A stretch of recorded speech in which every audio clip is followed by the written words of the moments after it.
नमस्कार अनि हार्दिक स्वागत छ यहाँहरू सम्पूर्णलाई नेपालचित्र.com मा म विशाल सापकोटा। अहिले हामी रामेछाप जिल्लाको गोकुलगङ्गा गाउँपालिका वडा नम्बर 3 रसनालु भन्ने ठाउँमा छौँ र यो ठाउँलाई भीमसेन थान भनेर पनि चिनिन्छ। यही भीमसेन थानमा रहेको जीकेएस होटलका सञ्चालक मध्येका एक सचिन कार्की आज हामीसँग हुनुहुन्छ।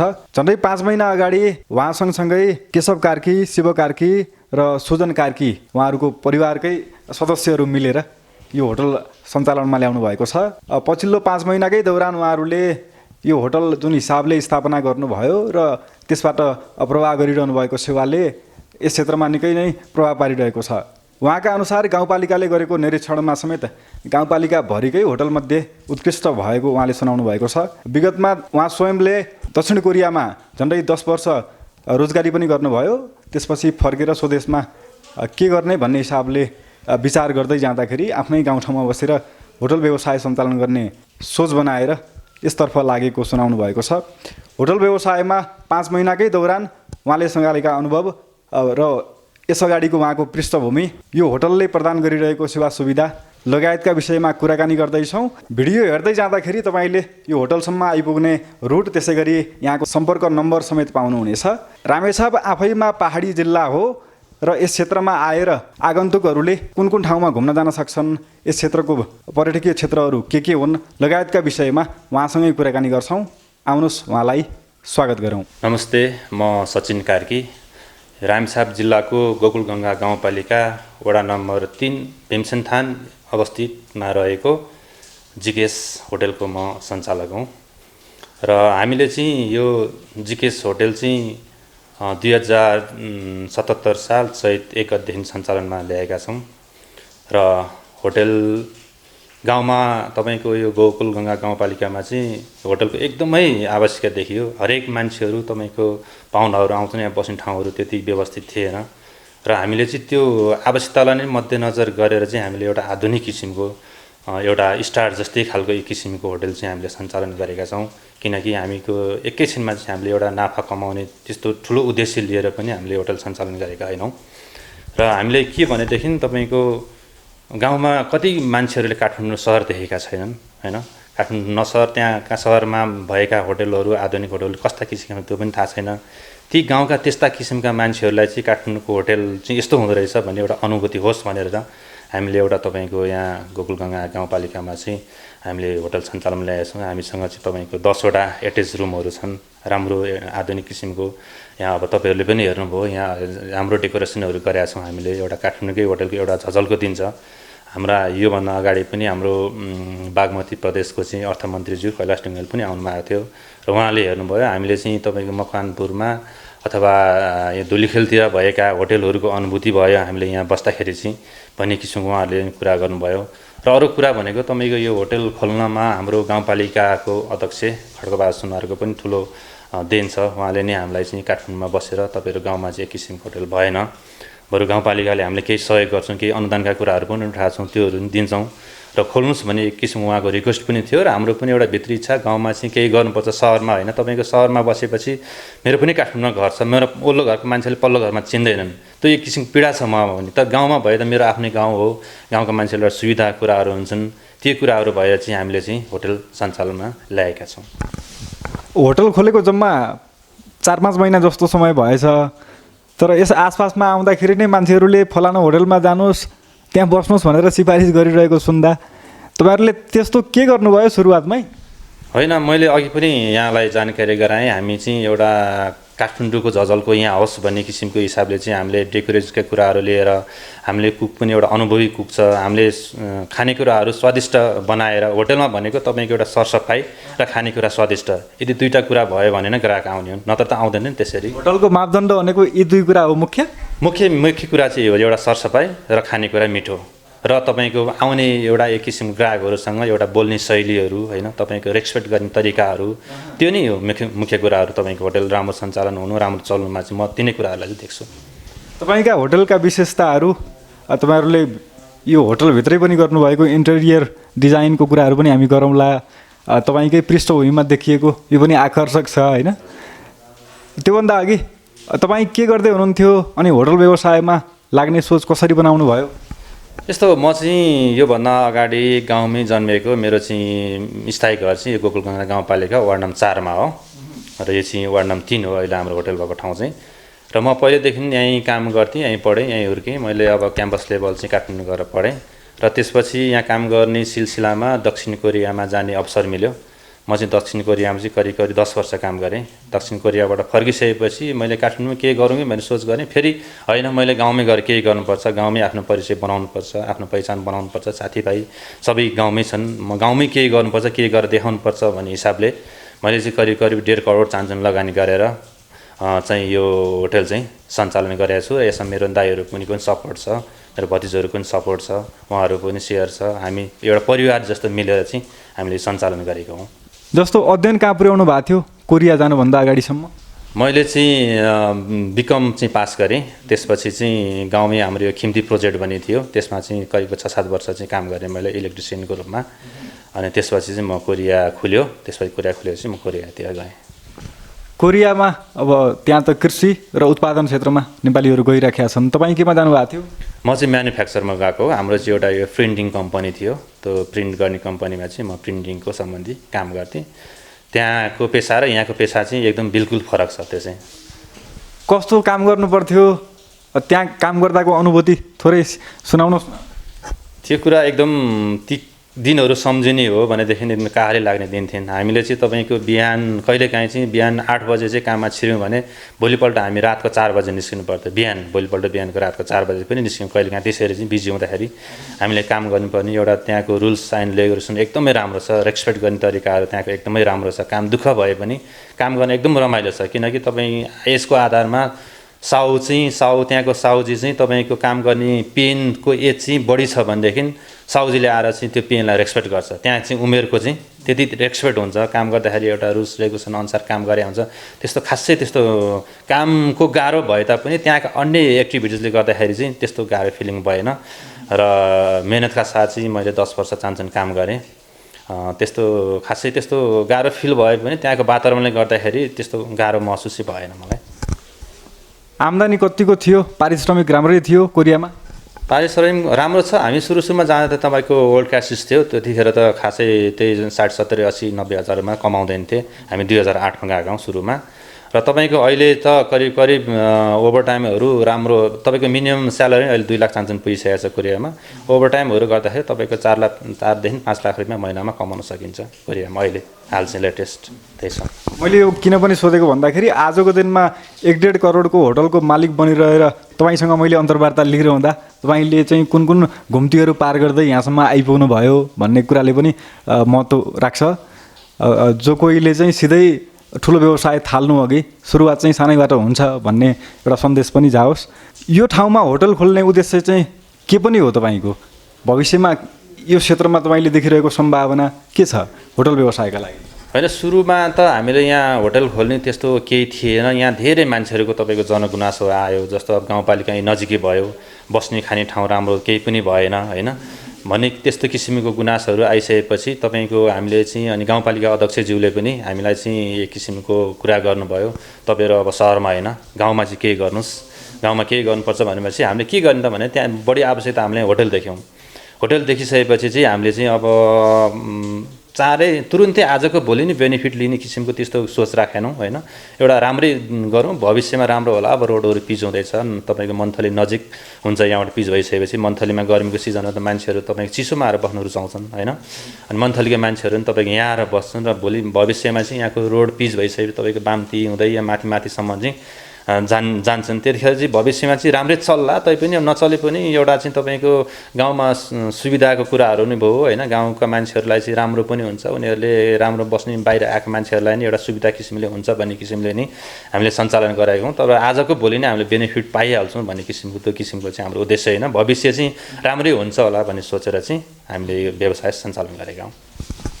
स्थानीय तह गाउँमा चाहिँ आएपछि विकास चाहिँ विकेन्द्रित भयो भन्छौँ नि, काठमाडौँलाई सेन्ट्रलाइज भयो भनिरहँदा त्यो कारणले पनि गाउँमा चहल पहल बढ्छ र यस्ता पर्यटन होटल व्यवसाय फस्टाउँछ भन्ने तपाईँको आकलन?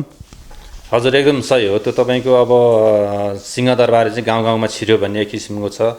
र अर्को कुरा चाहिँ हाम्रो गाउँपालिका अध्यक्षज्यूको चाहिँ तपाईँको सुखी नेपाली समृद्धि नेपाल भन्ने एक किसिमको पहिला प्रधानमन्त्री केपी ओलीको नि धारणा थियो। अहिले हाम्रो गाउँपालिका अध्यक्षज्यूको नि त्यही धारणा अनुसार पनि छ। तपाईँको सुखी नेपाली भनेको नि यही त हो नि, तपाईँको सबै सुविधाहरू मान्छेले दैलो दैलोमा पाउन् होइन। जस्तै अब रोडहरू आयो त्यो पनि सुविधाहरू भयो, तपाईँ सुविधा सम्पन्न हस्पिटल बनिरहेछ त्यो पनि एउटा सुविधा कुराहरू, बत्तीहरू भए, यस्ता आधुनिक होटेलहरू भए। तपाईँको सुखी नेपाली भनेको नि हरेक नेपालीले चाहिँ सुविधाहरू दैलो दैलोमा पाउन् र उनीहरूले केही पनि दुःख नपाउन्, त्यही नै हो नि सुखी नेपाली होइन र। अनि तपाईँको त्यही किसिमले नै अगाडि बढिरहेछ, त्यही नै बनाउने एउटा हाम्रो लक्ष्य पनि हो, त्यही अनुसार हामी अघि बढिरहेछौँ। होटलको नाम जिकेएस राख्नु भएको छ, यसको पुरा नाम चाहिँ के हो खासमा, यसको नामको पछाडिको रहस्य? त्यस्तो रहस्य के होइन, एउटा फ्यामिली नाम हो। जी भने चाहिँ मेरो बुवाको नाम गङ्गाबहादुर कार्की हो, केएस भने मेरो दाईहरू भतिजाहरूको, त्यसरी नामको सर्टकटमा चाहिँ बनाएको पारिवारिक नाम हो एउटा, त्यस्तो केही अर्थ छैन। तपाईँहरूको होटल भएको ठाउँ र यो भूगोल हेर्दाखेरि पहाडी क्षेत्र, अहिले पनि हामीले चिसो अनुभूति गरिराखेका छौँ। अब पुरै वर्षभरिको हेर्दाखेरि चाहिँ कस्तो कस्तो हुन्छ मौसम यहाँ? तपाईँको खासै गर्मी हुँदैन, हामीलाई यहाँ कोठामा एसी फिट गर्नु पर्दैन, हाम्रो प्रकृतिले दिएको छ एसी होइन। त्यसकारण खासै त्यस्तो गर्मीको चाहिँ हामीलाई महसुस हुँदैन। अलिअलि तपाईँको चैत वैशाखमा चाहिँ हल्का गर्मी चाहिँ हुन्छ, तर त्यस्तो ठुलो चाहिँ तपाईँको गर्मी सिजनमा नै साधारण खालको सिरक ओढ्ने समय चाहिँ हुन्छ यहाँ। तपाईँको सिरकै नओढेर नसुत्ने भन्ने समय हुँदैन। हिउँदमा हिमपात पनि हुन्छ यहाँ? खासै त्यस्तो हिमपात त हुँदैन यो एरिया, अलिकति मास्टर एरियामा चाहिँ हुन्छ, तर यो होटल भएको एरियामा चाहिँ हिमपात हुँदैन। तर यहाँ बसेर हिउँ खेल्न जाने ठाउँ चाहिँ छ? हजुर नजिकै छ। यहाँ हाम्रो तामे भन्ने छ एउटा पर्यटक क्षेत्र पनि हो, त्यो तपाईँको त्यो एउटा डाँडो छ, त्यहाँ एउटा मन्दिर पनि बनाइरहेछ। तपाईँको त्यो नयाँ वर्षमा चाहिँ ठुलो मेला लाग्छ, त्यहाँ नजिकै पनि छ, यहाँबाट 1-2 घन्टा जति लाग्छ। यसको यो गोकुलगङ्गाको माथि सिरानमा त्यहाँ चाहिँ हिउँ चाहिँ तपाईँको राम्रोसँग पर्छ, त्यहाँ हिउँ खेल्न जान सकिन्छ। तपाईँको होटलमा आएर आन्तरिक चाहे बाह्य पर्यटक यहाँ बसेर कहाँ कहाँ घुम्न सक्छन्, त्यस्तो पर्यटकीय क्षेत्रहरू चाहिँ के छ आसपासमा? तपाईँको यहाँको पर्यटकीय क्षेत्रहरू चाहिँ तपाईँको यो हाम्रो 5 पोखरी भन्ने चाहिँ यहाँहरूले सुन्नु पनि भयो होला, प्रसिद्ध छ त्यो माथि। यहाँ चाहिँ अब अहिले बाटो जाँदैछ, त्यहाँ पनि त्यो एकदमै त्यो पशु भदौमा मेला पनि लाग्छ, एकदमै राम्रो चाहिँ पोखरी भएको त्यो एउटा राम्रो पर्यटकीय क्षेत्र हो, त्यहाँ पनि जान सकिन्छ। हाम्रो चाहिँ यहाँ तामे भन्ने ठाउँ छ यहाँ माथि, त्यहाँ पनि सकिन्छ। हाम्रो यहाँ मुनतिर चाहिँ हाम्रो खिम्ती जलविद्युत आयोजना छ, 60 मेगावाटको चाहिँ पहिला सञ्चालन भएको त्यो खिम्ती जलविद्युत आयोजना नजिकै छ, यहाँबाट तपाईँको 15-20 मिनट जति लाग्छ तल, त्यसको ड्याम साइड पनि छ। र अर्को एउटा खिम्ती 2 भनेर त्यो पनि अहिले सञ्चालन गरिरहेछ। र यस्ता तपाईँको पर्यटकीयहरू आएर घुम्ने ठाउँ प्रशस्त रूपमा चाहिँ हाम्रो यहाँ पाइन्छ, छ थुप्रैहरू। जस्तो विगतमा सगरमाथा जाने ट्रेकिङ रुट पनि यतैबाट भएको हामीले सुनेका थियौँ। त्यसै गरी जट्टा पोखरी यहाँबाट कति दूरीमा पर्छ लगभग ती क्षेत्रहरू? तपाईँको जट्टा पोखरी अघि मैले भने यहाँलाई त 5 पोखरी जट्टा पोखरी भनेको एउटै क्षेत्र हो। तपाईँको यहाँबाट चाहिँ करिब 1 दिनमा पुगिन्छ हामी त्यो जट्टा पोखरी 5 पोखरी भन्ने ठाउँमा। सगरमाथा जाने बेस क्याम्प चाहिँ तपाईँको पहिला चाहिँ हाम्रो जिरी हुँदै चाहिँ आउँथ्यो, त्यो रुट थियो जिरी हुँदै हाम्रो शिवालय हुँदै, यहाँबाट तपाईँको शिवालय भन्ने ठाउँमा 45 मिनटमा पुगिन्छ यहाँबाट। त्यो शिवालय हुँदै चाहिँ सगरमाथा जाने रुट हो। अब तपाईँको अहिले यहाँबाट चाहिँ यो सिन्धुलीको खुरकोटको बाटो खोलिसकेपछि जिरीको रोडलाई ट्र्याक चेन्ज गरेर यही बाटोबाट चाहिँ हिँड्न चाहिँ हामीलाई सर्टकट हुन्छ। यहाँबाट सगरमाथा जाने एउटा बाटो भनेर भन्दा पनि फरक पर्दैन, बाटो छ। तपाईँको होटलसम्म आउने रुट, त्यसै गरी सम्पर्क नम्बर त्यो पनि भनिदिनुहोस्, त्यसपछि बाँकी कुरा गरौँला। मेरो रुट चाहिँ तपाईँको काठमाडौँबाट चाहिँ कोटेश्वरमा चाहिँ गइसकेपछि चाहिँ यहाँ तपाईँको बेताली, रसनालु, ठोसे भन्ने एउटा सुमो पाइन्छ र अर्को एउटा बस पनि छ रसनालुसम्म जाने बस भनेर चाहिँ, त्यो बसमा चढेर चाहिँ तपाईँको गोकुलगङ्गा गाउँपालिकाको वार्ड नम्बर 3 भीमसेन थान भनेपछि बसहरूले त्यहाँ टक्कै छाडिदिन्छ, अथवा रसनालुको भीमसेन थान भन्यो भने त्यहाँ छाडिदिन्छ। हामीसँग एउटा कार्ड पनि छ, यो एउटा गोकुलगङ्गा गाउँपालिका यो कार्ड छ। र हामीलाई चाहिँ कन्ट्याक्ट नम्बर चाहिँ यहाँहरूले चाहिँ 98-0-10-65-186 गर्दा नै हुन्छ, अथवा 98-511-31-970 पनि यहाँहरूले कन्ट्याक्ट गर्दा पनि हुन्छ, त्यसमा गर्नुभयो भनेदेखि हुन्छ। फेरि पनि भन्छु म यहाँहरूलाई नम्बर 98-513-11-970। त्यसमा चाहिँ यहाँहरूले कन्ट्याक्ट गरेर आउनुभयो भने यहाँहरूलाई तपाईँको हामी चाहिँ यहाँ लोकल खानेकुराहरू जस्तो भयो फापरको डिँडोहरू भयो सिस्नोहरू भयो लोकल कुखुराहरू हाम्रो यहाँ मेन चाहिँ ट्राउट माछाहरू छ हाम्रो यहीँ नजिकै छ ट्राउट माछाको फर्म त्यहाँबाट हामी ताजा ताजा ट्राउट माछाहरू पनि खान सक्छौँ यहाँको लोकल दहीहरू भयो लोकल खानेकुरा अर्ग्यानिक कुराहरू हामी सबै यहाँ लोकल खानेकुराहरू खुवाउँछौँ यहाँहरू आउनुभयो भने बस्नको लागि पनि हामी यहाँ राम्रोसँग सुविधा सम्पन्न एटेच रुमहरू छन् सबै र हाम्रो चाहिँ उद्देश्य के हो भने सकेसम्म बाहिरबाट ल्याउनुभन्दा यहाँ गाउँमा भइसकेपछि गाउँमा आइसकेपछि अर्ग्यानिक कुराहरू खुवाउँ भन्ने हाम्रो एउटा उद्देश्य हो र हामीले त्यही अनुसार गरिरहेको छौँ अब कहिलेकाहीँ अब परिस्थिति बस अब कहिलेकाहीँ केही भएन भने मात्रै नत्र प्रायः हामी अर्ग्यानिक खानेकुराहरू नै खुवाइरहेको छौँ अहिलेसम्म तपाईँले भनेका ती उल्लेखित नम्बरहरूमा सम्पर्क गरेर यहाँसम्म आउन सकियो नम्बर तपाईँले भिडियोको डिस्प्लेमा पनि देखिरहनु भएको छ गाउँमा यतिको भौतिक संरचना खडा गर्न के गर्नु पर्यो कसरी योजना बनाउनु भयो तपाईँको यो होटल बनाउनको निम्ति तपाईँको हामीले सुरु गऱ्यौँ करिब हामीले 2076 चैतको अन्तिमतिर हामीले सुरु गरेका हौँ त्यो बिचमा फेरि लकडाउन भइहाल्यो लकडाउन भएपछि तपाईँको गाउँ हो रिमोट एरियामा सामान ल्याउनु एकदमै कठिनाइ छ गाडीहरू पाउँदैन तपाईँको एकदमै भाडाहरू पनि एकदम महँगो छ र हामीले करिब 1 वर्षै नलागिकन चाहिँ हामीले यो चाहिँ 3 तलाको बिल्डिङ चाहिँ तयार पारेका हौँ र त्यो बिचमा चाहिँ काम गर्ने बेलामा कति ठेकेदारहरू चाहिँ अब भाग्ने त्यस्ता कुराहरू कति त्यस्ता पनि भए हामीले त्यो कुरालाई पनि अलिकति गरेर हामीले सहेर ती कुरालाई सहेर अगाडि बढ्यौँ र काम गर्ने मान्छेहरूलाई पनि हामीले राम्रोसँग काम गरेर हामीले चैतमा चाहिँ होटल ओपनिङ गरेका थियौँ त्यो बेलामा नि हामीले काम गर्ने सबै मान्छेहरूलाई पुरस्कारसहित हामीले तपाईँहरूले दुःख गर्नुभयो होटल गरिदिनु भयो तपाईँहरू काम गर्ने मान्छे भनेको हाम्रो लागि भगवान हो होइन तपाईँहरूले श्रम त बेच्नु भयो हामीले पैसा त दियौँ तैपनि हामीले तपाईँहरूलाई काम गरिदिनु त भयो नि पैसा दिए पनि काम त गरिदिनु भयो भनेर उहाँले हाम्रो एउटा ओपनिङको कार्यक्रमै थियो हामीले गाउँपालिका अध्यक्षहरूलाई बोलाएर हामीले 100-150 जना मान्छेहरूले बोलाएर हामीले होटल ओपनिङ गरेका थियौँ त्यो ओपनिङमा नि हामीले केही नगद पुरस्कारसहित उहाँहरूलाई खाता लगाएर काम गर्ने कामदारहरूलाई एउटा सम्मान पनि गरेका थियौँ त्यो पनि हाम्रो एउटा के हो भने काम गर्ने मान्छेलाई हरेकपल्ट सम्मान गर्नुपर्छ उनीहरूलाई पैसा दिए तापनि उनीहरूको श्रमलाई सम्मान गर्नुपर्छ हिसाबले हामीले सम्मान गऱ्यौँ उहाँहरूलाई र त्यस्तो खासै गाह्रो त भएन अलिकति लकडाउनको कारणले गर्दाखेरि चाहिँ अलिकति कन्स्ट्रक्सनको काम गर्नलाई अलिकति अप्ठ्यारो नै भयो त्यसको बावजुद पनि अब हामीले अलिकति सहजता अपनाएर नि हामीले सजिलैसँग चाहिँ 1 वर्ष करिब 1 वर्ष नि 11 महिना चान्चुमा चाहिँ हामीले सबै फिनिसिङ काम सकेका थियौँ भौतिक संरचनाको रुमहरू कसरी निकाल्नु भयो या यी यावत कुराहरू त इन्जिनियरसँग कन्सल्ट गरे पछाडि पनि थाहा हुने कुरा भयो तपाईँहरूले चाहिँ कसरी गर्नुभएको थियो इन्जिनियरिङ डिजाइन हो यो इन्जिनियरिङकै डिजाइन पनि हो अरूले चाहिँ हाम्रो पनि डिजाइन हो अब हामीले यस्तो यस्तो गरिदिनुहोस् भनेर पनि हामी इन्जिनियर कारणले इन्जिनियर प्लस हाम्रो दुईजनाकै सहमतिमा चाहिँ एउटा बनाएर प्लानिङ बनाएर र नक्सा प्रिन्ट आउट गरेर नक्साहरू पास गरेर मात्रै काम गर्नुपर्छ हामीले त्यही अनुसार पनि हामीले चाहिँ गरेका हौँ समग्रमा तपाईँको 3 तले यो बिल्डिङमा भएको जिकेएस होटल कति क्षमता राख्छ सेवाग्राही अथवा ग्राहक भनौँ ग्राहकहरू राम्रै छ अहिलेसम्म हामीले चाहिँ तपाईँको 3-4 महिना चाहिँ भयो करिब हामीले सञ्चालन गरेको हामी त्यसमा सेटिस्फाई छौँ गाउँमा हो गाउँमा राम्रै चाहिँ व्यापार भइरहेछ हाम्रो लजमा बस्ने मान्छेहरू पनि एकदम प्रायः जसो भइराख्नुहुन्छ अब अहिले चाहिँ यो साउन महिना भयो बर्खा पनि भयो त्यो कारणले यो साउन लागिसकेपछि अलिकति चाहिँ कम भएको छ त्यो तपाईँको साउनमा त जहाँको होटलहरू पनि अलिक कमै हुन्छन् तर यो हामीले 3 महिनाको चैत वैशाख जेठ असारमा चाहिँ राम्रो व्यापार गरेका थियौँ हामी त्यसमा सेटिस्फाई छौँ त्यही नै हो मैले सोध्दै थिएँ जस्तो कति पाहुनालाई चाहिँ तपाईँहरूले राख्न सक्नुहुन्छ कति क्यापेसिटी चाहिँ छ होटलको हामीले चाहिँ अहिले 10वटा एटेच रुमहरू छन् 10वटा एटेच रुम छन् अरू नर्मल रुमहरू चाहिँ 2टा जति छन् भनेपछि तपाईँले हामीले अहिले आएर त्यसरी बस्नुभयो भने 20-25 जनासम्मलाई नै हामी राख्न सक्छौँ यहाँ र माथि एउटा हलको व्यवस्था पनि गर्दैछौँ हामी हल बन्दैछ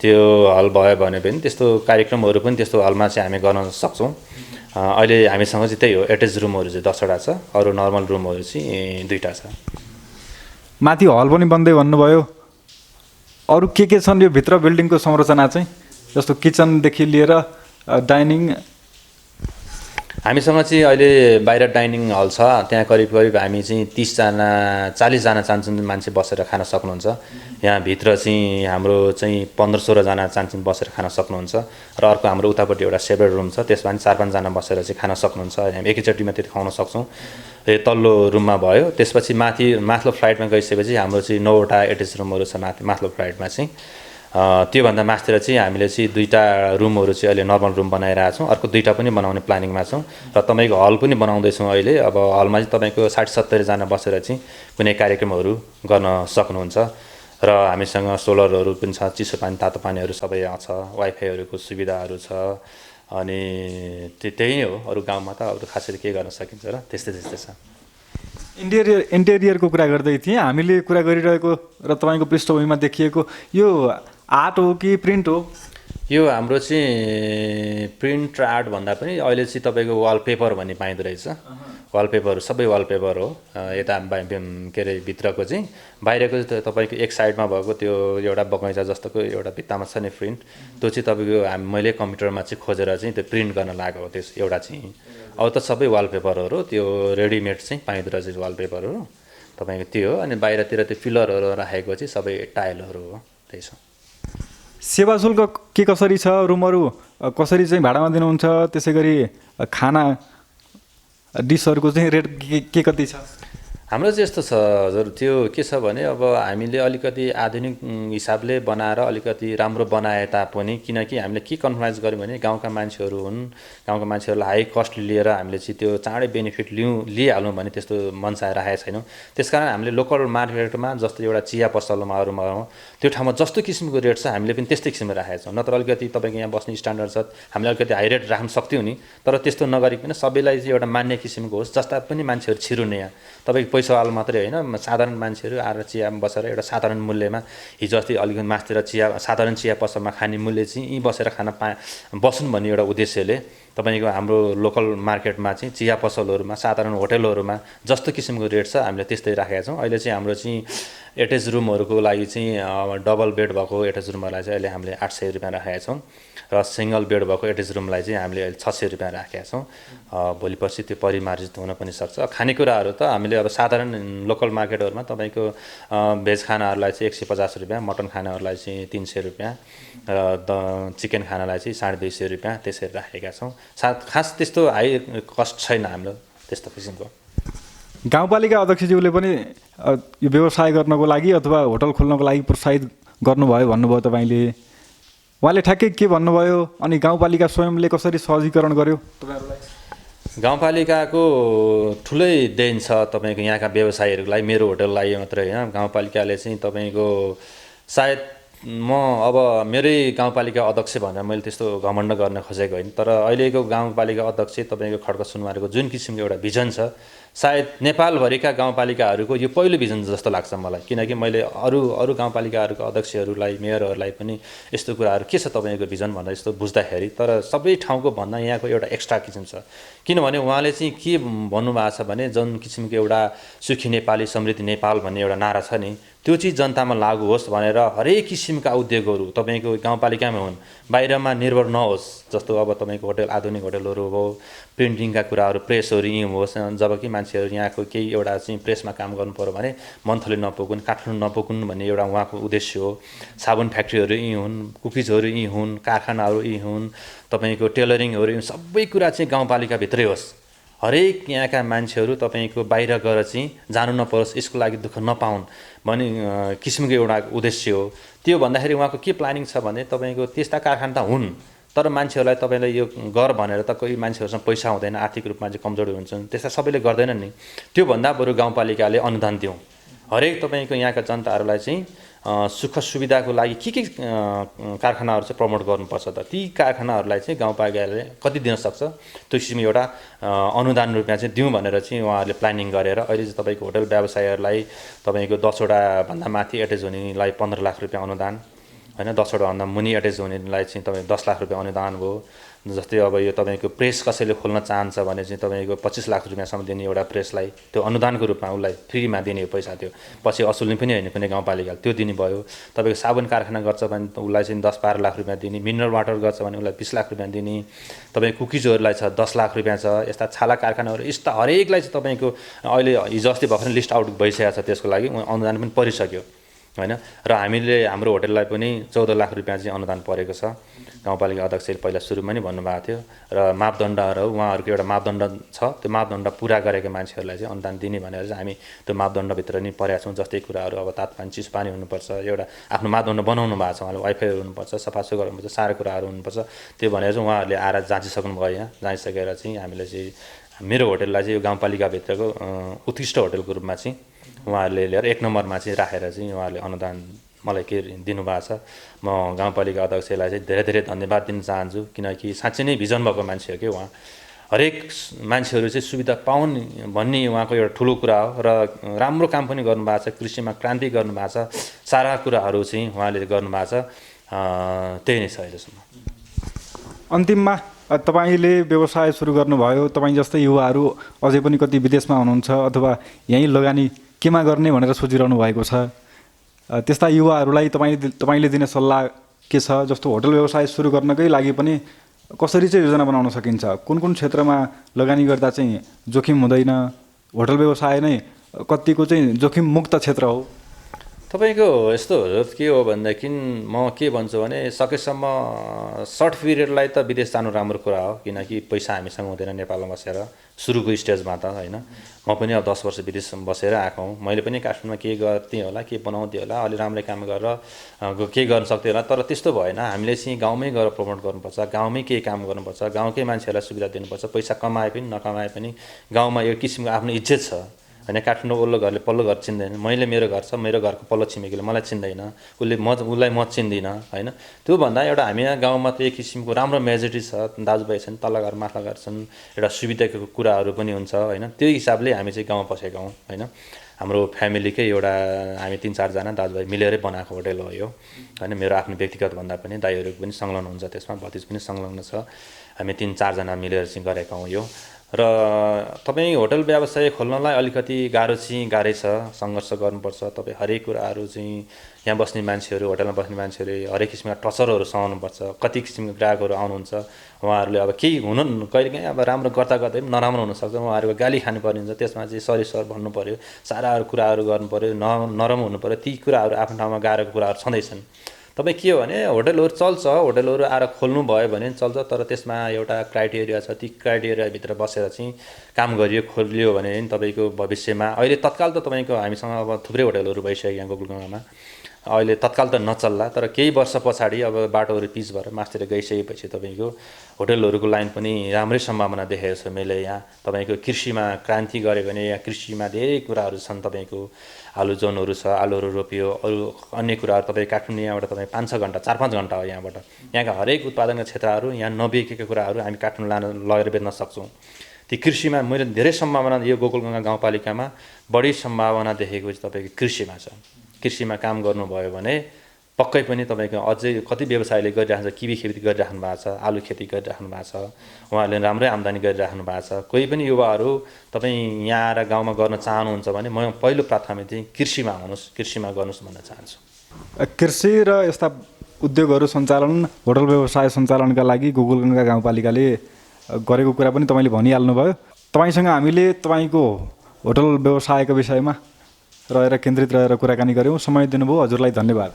हस्, धन्यवाद। मेरा कुराहरू पनि यहाँहरूको मिडिया मार्फत अथवा यहाँहरूको पनि एउटा उस मार्फत, अनलाइन मार्फत चाहिँ मैले आफ्ना कुराहरू भन्न पाएँ, मेरो आफ्नो होटलको एडभर्टाइजहरू गर्न पाएँ। यहाँहरूले मलाई पनि त्यो अवसर दिनुभयो, त्यसको लागि यहाँहरूलाई धेरै धेरै धन्यवाद दिन चाहन्छु। तपाईँ अहिले नेपालचित्र.com हेरिरहनु भएको छ। आज हामीले रामेछाप जिल्लाको गोकुलगङ्गा गाउँपालिकाको वडा नम्बर 3 रसनालु स्थित भीमसेन थानमा रहेको जिकेएस होटल सम्बन्धी यो भिडियो तपाईँहरूमाझ सम्प्रेषण गऱ्यौँ।